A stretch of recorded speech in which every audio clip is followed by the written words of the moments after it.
God's verse in Luke 11:24 says, "On this day 101 years ago, the world declared peace, ending the First World War.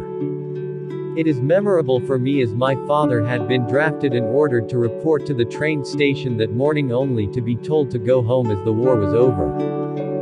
No one thought that there would ever be a war like that again, and yet there was.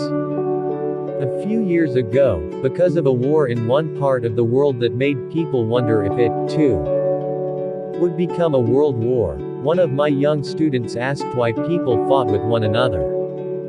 Another of my students, a girl 9 years old, said, "It's because people like power."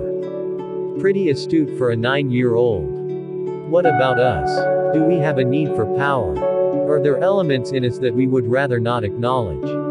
God knows us completely. He knows our thoughts, our fears, our dreams, our hopes, and He knows our faults and failings, our angers and jealousies. This psalm asks God to search our hearts and to root out any wickedness that He finds, and lead us in the path He has planned for us since we were knit in our mother's womb. If we are to see an end to war, we need to root out hatred and jealousy, the need for power and greed.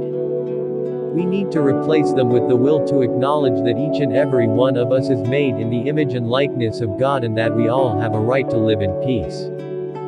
Christ is the King of peace, and yet we Christians are not always peaceful images of Christ in today's world. Let us work a little harder to love one another and bring justice to a world that is in desperate need of it.